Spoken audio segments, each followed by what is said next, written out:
Yo soy Elisa Queijeiro y esto es E-Cultura.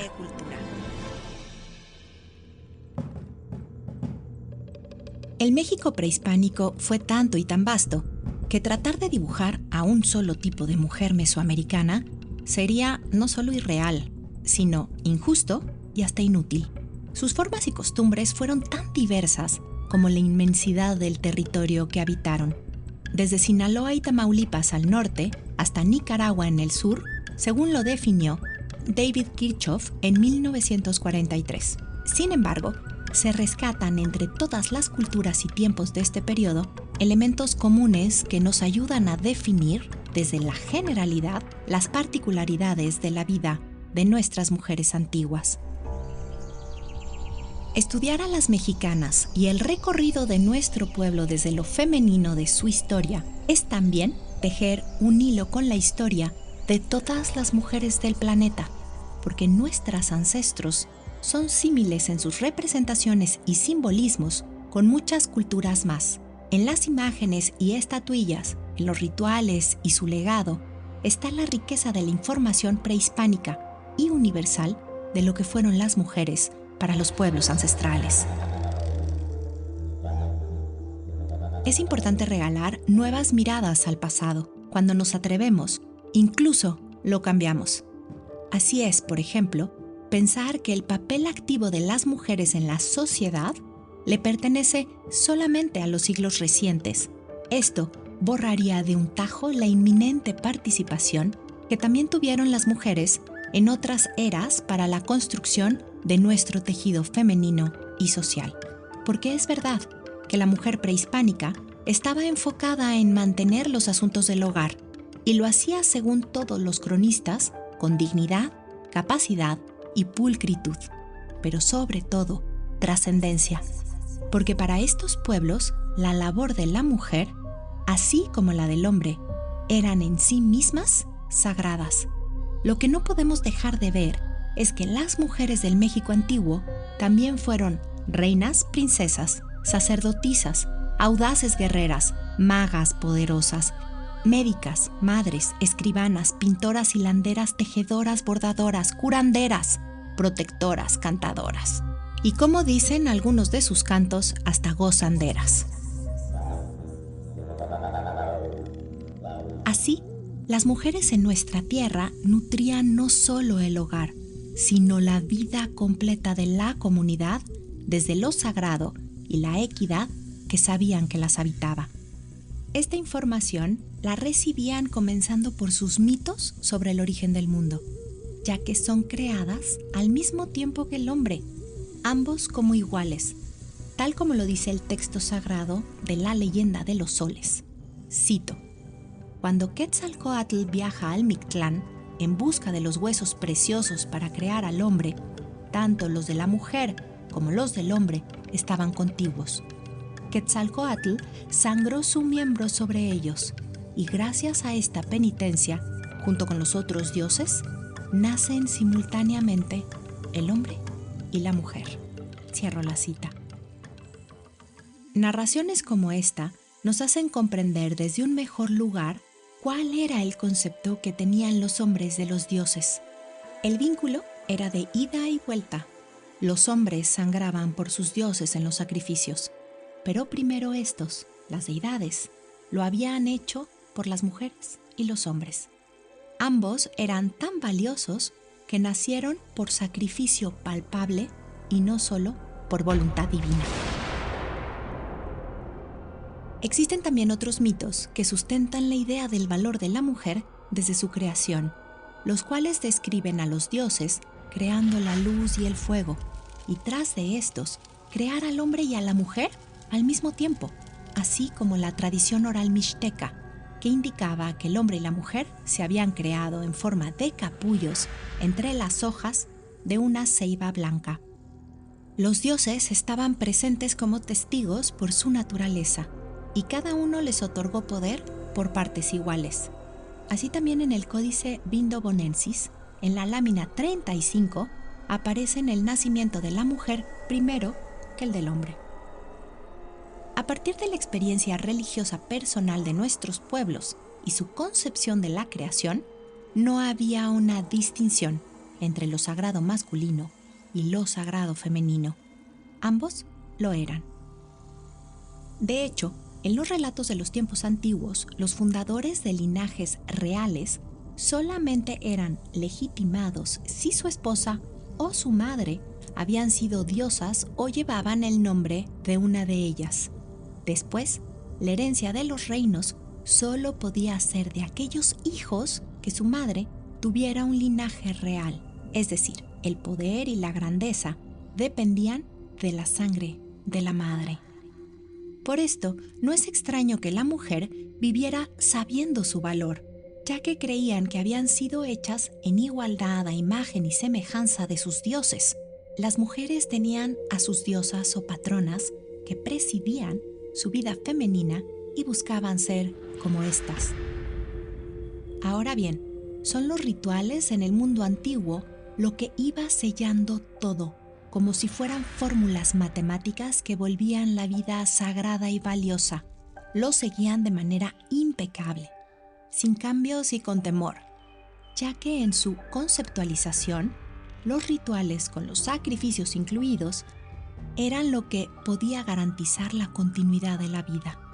Lo más interesante es que al estudiar hoy estos rituales y sobre todo las diferentes costumbres que acompañaban en la vida cotidiana, se van mostrando sin error el valor que tenían las mujeres para la sociedad, y este era el mismo que tenían los hombres. Así, nuestros pueblos prehispánicos todo lo hacían con respeto y ofrenda, costumbres que se volvían ley, como enterrar el cordón umbilical de las niñas recién nacidas dentro de la casa junto al fogón, mientras que el de los niños se entregaba a un guerrero de la familia para que hiciera lo mismo, pero en el campo de batalla.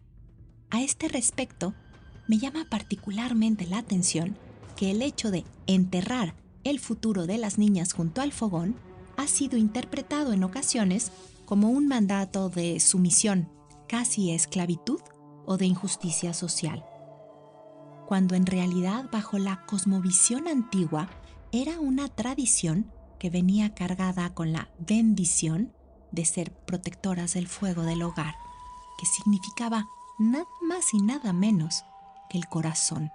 Solamente una mujer era capaz de cuidarlo. Era un honor, no un castigo. ¿Qué tan importante era el fogón y la cocina para las comunidades prehispánicas que entre los mayas, por ejemplo, el matrimonio no estaba consumado hasta que la mujer cocinara para su esposo, con o sin ceremonia? Por ejemplo, en el caso de los viudos, se unían a través del acto de la comida. No había boda. Si ella decidía cocinar para el hombre, esto simbolizaba todo. Así de sagrados eran los alimentos, dónde y quién los preparaba. Es importante cuidar el juicio al pasado con los ojos del presente. Una mirada así es parcial y en ocasiones miope. Basta con reconocer que en el mundo antiguo las labores de cada uno eran sagradas y también necesarias para la subsistencia de la comunidad. Si no había movilidad social o era muy escasa, estaba cimentado en la forma rígida y fuertemente jerarquizada de la organización de nuestros pueblos. Pero era igual para los hombres que para las mujeres. No dependía o estaba vinculada a su género. Y si bien eran estructuras verticales desde sus dirigentes tanto políticos como religiosos, las actividades en lo cotidiano estaban determinadas por las habilidades de unos y otras. Vivían un orden que daba base de garantía desde su creencia para la armonía y la continuidad. Cada etapa de la vida así iba siendo marcada por un ritual y en todos el valor de la mujer queda sustentado. Vayamos por partes. Primero, el nacimiento. El parto era una guerra y la mujer pariendo, una guerrera. La reconocían hombres y mujeres. Sabían lo que significaba el tránsito que solo ella podía librar. Su campo de batalla sería ella misma y el temazcali, que era considerado la matriz de la tierra, al cual entraban con fines sagrados para purificación, rezo y era el sitio elegido para los partos. No había médicos presentes y las cosas de mujeres se vivían entre mujeres. La partera era elegida por su madre y su suegra. Quizás las tías y vecinas participaban, pero sobre todo tenían voz las mujeres ancianas de la comunidad. El respeto era honra y la experiencia, sabiduría aceptada. Ungüentos, brebajes, rezos, piedras de volcán ardiendo. Si la criatura nacía con bien, la partera gritaría la noticia como un guerrero. La batalla había sido librada y la madre había vencido. No había diferencia en el grito de victoria si el nacido era niño o niña. La vencedora era ella, la mujer, y la pequeña que nacía era recibida por oraciones y palabras cargadas de ternura. No había desilusión ni del padre ni de la madre por no haber dado a luz a un varón. Las mujeres, como los hombres, tenían su sitio en el ciclo de la vida y en la sociedad. Unos eran valiosos y las otras también. La delimitación de sus acciones y de sus quehaceres estaban dadas por sus deidades y las responsabilidades dentro de la sociedad por su linaje familiar. Así, la voluntad de esas primeras mujeres estaba atada a las normas claras y estrictas de sus sociedades, dictaminadas a su vez por los dioses, por lo tanto prácticamente inamovibles. Pero también era así para los hombres. Por su parte, si la madre moría en el primer parto, la idealizaban. Se convertía en la diosa mujer Ñu-Dese-He en lengua mixteca, con el derecho de ser enterrada en el patio del templo y formar parte del séquito que acompañaba al sol, honor que solo tenían los guerreros muertos en batalla. Sus huesos eran considerados reliquias y de buena fortuna para la guerra. Se le atribuía la magia y hechicería. Se le temía también. Y si entre los humanos había adulterio, se creía que Ñu-Dese-He había tenido algo que ver. Ahora bien, a las niñas las educaban y guiaban las mujeres, y a los varones, los hombres. La disciplina no era broma en los hogares mexicas. Limpias las casas y pulcras las mujeres, así enseñaban a sus hijas, mientras que los jóvenes tendrían que ser buenos en la pesca, la artesanía o el sacerdocio, pero principalmente para la guerra. ¿Quién defendería sino a las mujeres? ¿Quién conquistaría a otros pueblos para tener más territorio, más tributo y más tesoros? La guerra era vital en Mesoamérica, pero la vida también, y la honraban desde la magia que veían en un vientre de mujer cargado con una nueva criatura. Las mujeres eran, como en casi todas las culturas ancestrales, consideradas sagradas por ser las portadoras de la vida.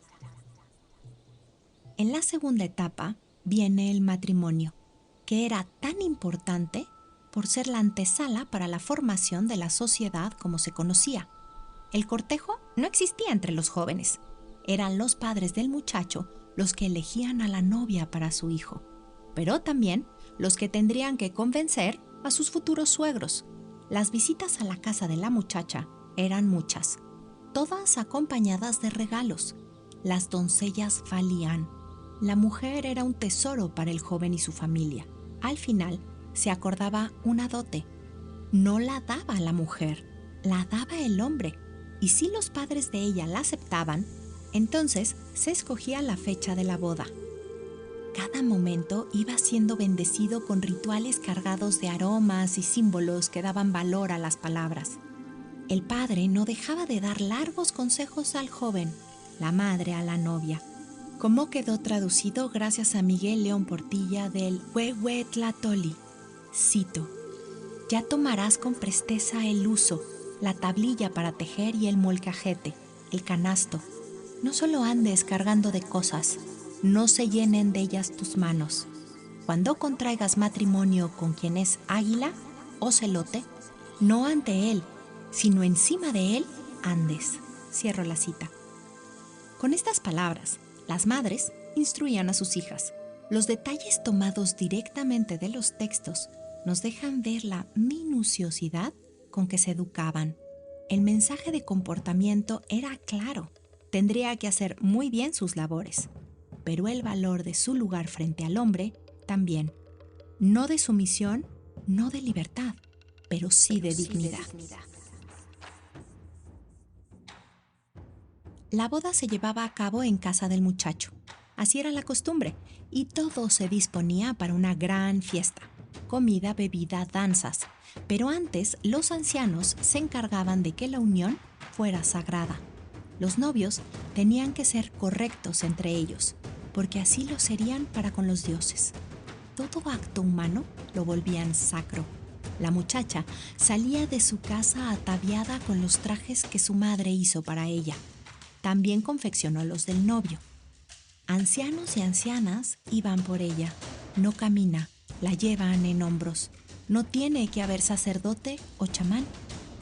Un anciano sabio era suficiente para purificarlos, bendecirlos y amarrar sus túnicas. Este símbolo era la unión de sus carnes, sus dos telas. Ellos tenían que confesar públicamente sus faltas. Por la noche, cuando terminaba el festejo, eran las ancianas las que los llevaban a su nueva casa. Prendían copal, la limpiaban y preparaban todo para la llegada de los nuevos esposos. Después, los encerraban, no sin antes darles un último consejo que les instruyera qué deberían de hacer.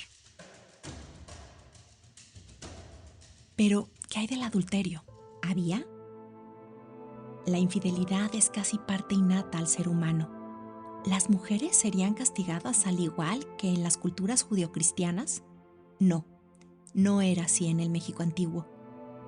Según cronistas como Landa, quien se detiene en los detalles de la vida matrimonial y moral de los mayas, nos narra que si bien se esperaba que las mujeres fueran honestas con sus maridos, los castigos al adulterio los sufría el hombre adúltero, no la mujer, los cuales eran severos, como atarlo a un palo y entregarlo al marido.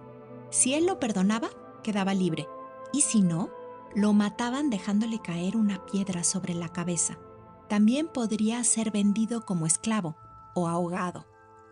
La mujer, por el contrario, recibía una amonestación la primera vez. Se hablaba con ella. Si aún así persistía, entonces viviría la infamia pública y el abandono del marido, o bien pasaba a ser esclava. Esta visión maya, o su costumbre de castigar al hombre que provocara el adulterio y no a la mujer, nos regala y nos devuelve un tajo de respeto, de naturalidad frente a la supuesta debilidad carnal de amar a quien no se debe, y la oportunidad de elegir y corregir, sin muerte ni castigo brutal, como se ha vivido bajo otras miradas y juicios religiosos. Con respecto al divorcio o la separación de una pareja, porque no se conocía obviamente con este nombre ni con el concepto, llama tremendamente la atención la naturalidad con la que la pareja podía dejar de serlo por voluntad de sus partes. Así, entre los pueblos mayas y aztecas, era muy común la disolución de un matrimonio. Mientras con los mayas era hecho por repudio, entre los aztecas el hombre podía pedirlo por cuestiones de esterilidad, pero la mujer tenía el mismo derecho de pedir la separación de un hombre por motivos tan simples como que éste no cumpliera con las necesidades de la familia o simplemente porque tuviera mal carácter. Ellas podían abandonar a sus maridos y una vez separada, era libre de volver a unirse con otro hombre. Otra cuestión aparte era la esclavitud y la suerte que corrían las esclavas, que por cierto era la misma que la de los esclavos hombres, que sin opción a la movilidad de su condición, eran seres sin voluntad, elegidas, vendidas y compradas o adquiridas como botín de guerra.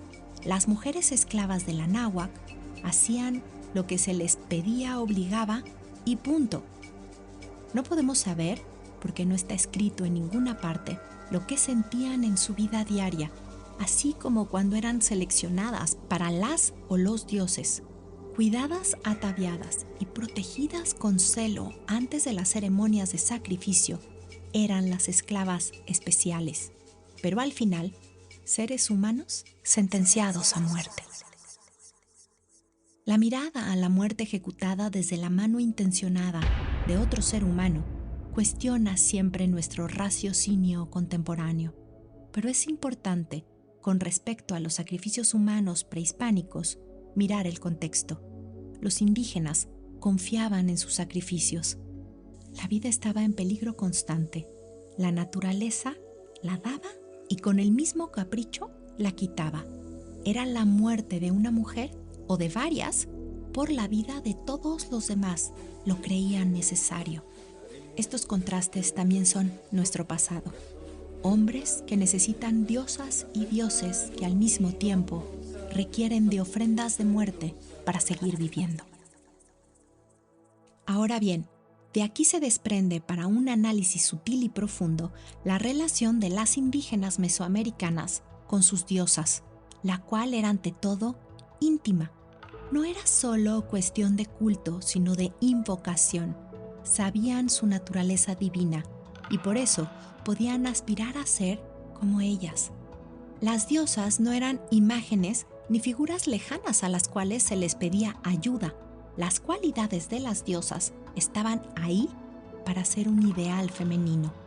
De ellas tomaban imagen, carácter y acción. Funcionaban como arquetipos, porque diosas había muchas, una casi para cada mujer, y estas deidades arquetípicas eran las que marcaban los quehaceres cotidianos del mundo femenino idealizado y la manera de trascender la vida. Ser mujer venía con la realidad psíquica de ser sagrada y su esencia aceptada como una dualidad: muerte y vida, luz y sombra, paz y guerra, vulnerabilidad y fuerza. La historia que nos ha llegado de quiénes somos las mujeres mexicanas desde nuestro pasado primero no solo estaba incompleta, sino borrada y oculta.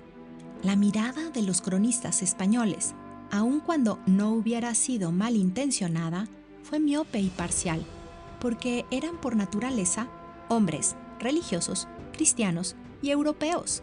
Inevitablemente su concepción del observado y narrado sobre las mujeres prehispánicas, aún viniendo de fuentes indígenas, era incomprensible para ellos y estaba descontextualizado. Nuevas capas se han levantado de la historia para hallar descubrimientos con información fresca y poderosa que nos construyen mejor el rompecabezas de quiénes somos desde lo que heredamos. El conocimiento desentierra verdades. Hoy, al reconectarnos con este conocimiento sustentado y no solo ilusorio de cómo vivían nuestras mujeres ancestrales, cómo las concebían en su sociedad, pero lo más importante, cómo se sentían ellas con ellas mismas, nos devuelve con fuerza el hecho de ser dignas de un valor igualitario, hasta concebir que todos somos iguales. El aire regresa fresco a los pulmones para ser inhalado libre. El calor toca la piel morena de las mujeres prehispánicas que vuelven a ver contada su historia, pero desde otro lugar. Su herencia es nuestro tesoro, la igualdad ancestral que nos pertenece. Yo soy Elisa Queijeiro y esto fue Arte con Placer y Cultura con Sentido.